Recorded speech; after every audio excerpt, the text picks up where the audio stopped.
Eh bien bonjour les zozos, bienvenue dans ce mois de septembre pour l'épisode 5 de ce Gnoso Show. Nous allons parler aujourd'hui des sciences dures et les sciences molles. Avec aujourd'hui un panel d'invités à couper le souffle. Sophie Dessin. Bonjour. Sandra. Bonjour. Aude Biba. Nils Boissonnet. Bonjour. Et nous allons maintenant passer à la chronique de Sophie Dessin.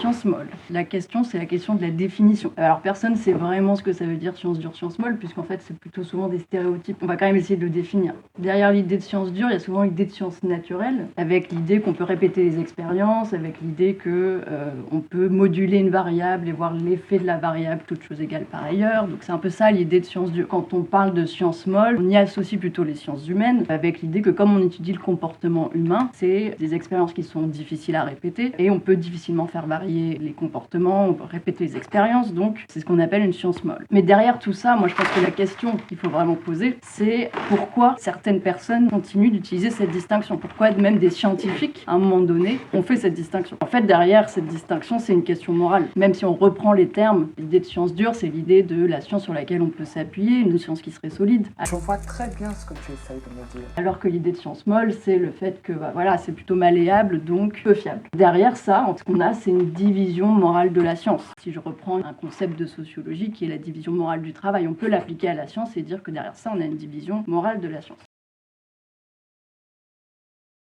Moi, je vois deux grands problèmes que ça pose. Déjà, on peut poser la question en science. Le problème, c'est qu'on a cette idée que les sciences dures, du coup, sont meilleures parce que plus fiables. Et on a ce phénomène qui est que dans les sciences humaines, de plus en plus, certains veulent s'endurcir. Et donc, il y a le fait de ramener beaucoup plus de mathématiques, de régression, etc.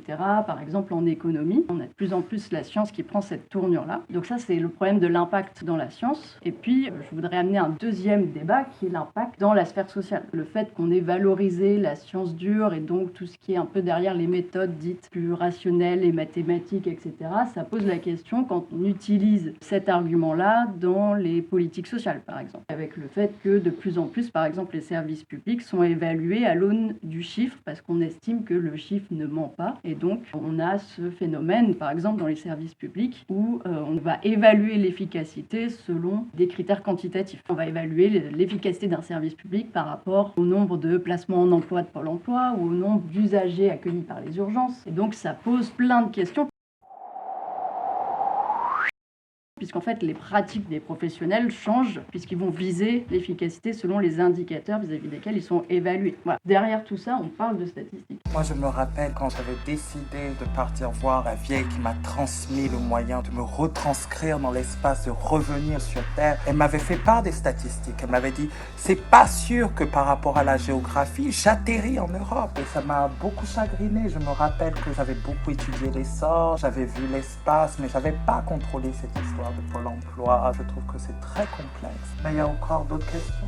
Est-ce que grâce aux sciences qui nous permettent d'imaginer l'espace et le temps et faire en sorte qu'on puisse effectivement être là dans un espace tout en constatant qu'on est dans plusieurs espaces à la fois, est-ce que ça, c'est pas quelque chose de fiable, de tangible, de dur, de certain? Il faut qu'on s'appuie sur ces données. Moi, je me rappelle que à mon époque, quand on jetait un sort, ça arrivait. Ça, c'était quelque chose de certain. Et nous allons donc passer au débat.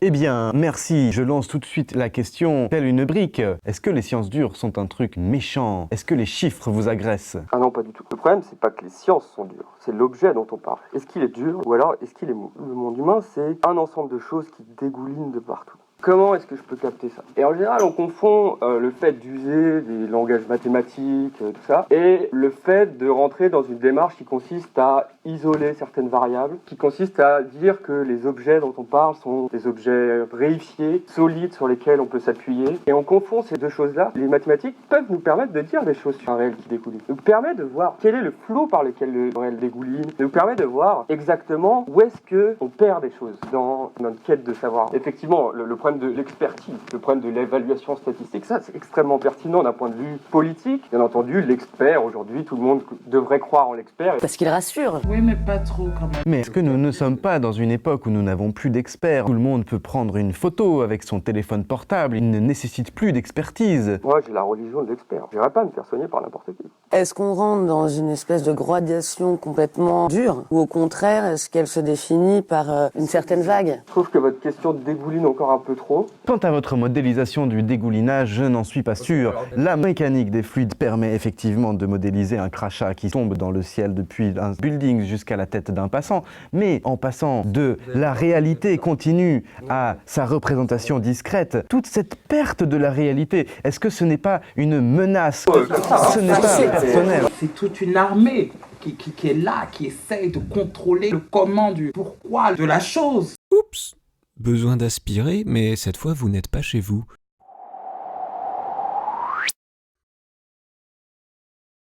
Avec le dernier téléphone de Temguev, ce n'est plus un problème. C'est comme une rivière, un torrent. À l'intérieur, ça bouge.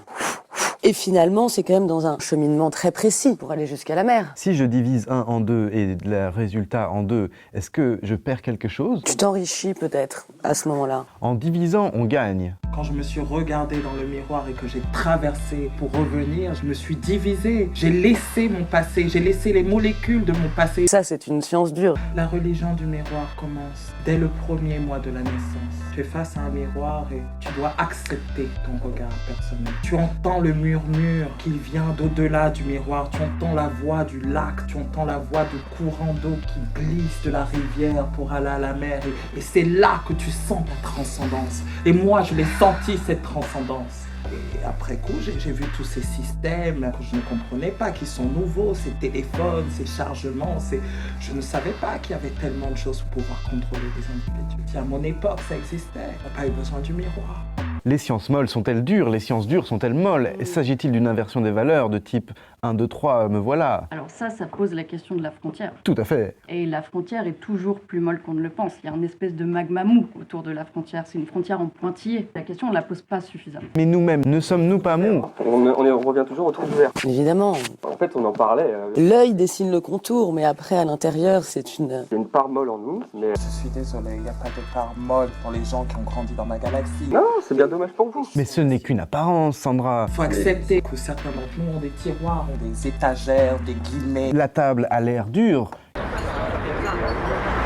Fèvre, l'air pur de montagne. C'est comme si vous y étiez. Quand je la frappe, mais si je la raye avec mon oncle, je prouve bien qu'elle était un peu molle quelque part, n'est-ce pas? Mais ça, c'est de la perversion. Ça montre que c'est contestable. Il y a un psychologue défendait l'idée que, en définitive, la physique sortait du cerveau des physiciens. Donc la science première devait être la psychologie, qui est en fait une science molle. Donc en fait, on est en train de dire que le dur est construit sur le mou. Qui semble aller de soi. Ce qui est intéressant, c'est finalement la part de mou. Dans les sciences dures. On la mesure. Comment mesurer la mollesse d'une science? On essaye. Est-ce qu'un livre de philosophie est plus mou qu'un livre de physique? Les couvertures sont-elles plus souples? Peut-être de la tendance à vouloir rendre mou tout ce qui est dur. Vous voulez dire que l'être humain naît dur? Exactement. Nos vies en tant qu'humains sont-elles déterminées par la mollesse ou la dureté de nos caractères et de nos corps? Ah non, moi je suis mou, donc je suis. Vous êtes mou donc vous êtes. Et oui, l'expérience de Descartes avec le morceau de hashish qu'il mettait près du feu pour se défoncer la gueule. Oui, mais quand il prenait de la vodka, je me rappelle quand on avait des soirées vodka avec lui, il devenait tout dur, il n'arrivait plus à me parler, il n'arrivait plus à me dire des choses, et ça, c'est de la dureté. Parce que peut-être tu l'avais un peu démoli, mais c'est normal. René était très susceptible. D'accord, arrêtons de parler de René, c'est une mauvaise histoire. L'humidité rend-elle mou? Je ne crois pas. Eau de Bibas, pouvez-vous nous décrire un petit peu votre théorie de la dureté et la mollesse? J'ai envie de dire, peut-être qui plus est par un raccourci, la dureté en soi effraie. Et l'humain a besoin d'une espèce de souplesse qui le rend sensible à la dureté ou à la mollesse, qui a été complètement déchu de ses droits. Ce qui est important, c'est l'engagement de la prise de risque. Étrangement, la mécanique des fluides est une science dure. Alors, sommes-nous libres? Sommes-nous pas libres? Nous allons le savoir dans le Dialectron. Eh bien, bienvenue dans le Dialectron, c'est le jeu le plus rapide de l'émission et nous allons parler très vite parce que c'est le Dialectron. Le Dialectron est un jeu qui se joue en 3x3 questions. Nous allons parler de plein de choses. Est-ce que vous êtes prêts? Oui. La première question est, qu'est-ce qu'une question? Un point d'interrogation. Oui, vous avez gagné 3 points. Deuxième question, attention, est-ce que vous êtes prêts? C'est une mauvaise réponse, vous perdez 3 points. Troisième question, 1 plus 1 égale 0. Vous avez gagné 3 points. Nous arrivons au deuxième bloc. Est-ce que vous vous rappelez la première fois que vous avez mangé une glace? Jamais. Vous avez gagné 10 000 points. Est-ce que vous vous rappelez la première fois que vous avez mangé une glace? C'était la bonne réponse, il fallait faire du bruit avec ses chaussures. Vous avez gagné 2 points, Nils. Deuxième question, 32 plus 3. 450 milliards. Je n'avais pas fini la question, vous perdez 3 points. Attention, les questions pièges sont au nombre de 5 dans ce Dialectron. Connaissez-vous le nombre d'étoiles dans la galaxie? Étoile de mer. C'est une fausse réponse, vous perdez encore 3,5 points. Attention, Nils Boissonnet, vous êtes sur la pente descendante. Troisième question du deuxième bloc, combien de questions y a-t-il dans un Dialectron? 5. C'est faux, vous perdez tous 5 points, à part Sophie qui a fait semblant de ne pas entendre la question. Première question du troisième bloc, combien de chaises sont présentes dans ce plateau? 5. C'est la bonne réponse, vous avez gagné 40 000 demi-points. Deuxième question du troisième bloc, qu'est-ce qu'un spot de lumière? Mbappé. Beyoncé. C'était la bonne réponse. Ce n'est pas possible, je n'y crois pas. Vous avez 2 points en moins parce que je n'y crois. Dernière question du Dialectron, c'est la question qui fait gagner. Toutes les autres questions ne servaient à rien. Comment Descartes définit-il la dureté du shit? Par le feu. Photosynthèse. C'est le feu. Désolé les autres, vous avez perdu misérablement. Et maintenant, nous allons passer à la fin de l'émission. Merci beaucoup. À bientôt sur le Gnoso Show. Qui est finalement la clé qui ouvre toutes les portes, qui est finalement la clé qui ouvre toutes les portes. Hi, y'all can call me. I'm free between 6:30 p.m. and 9. Call me. Call me, boo-boo.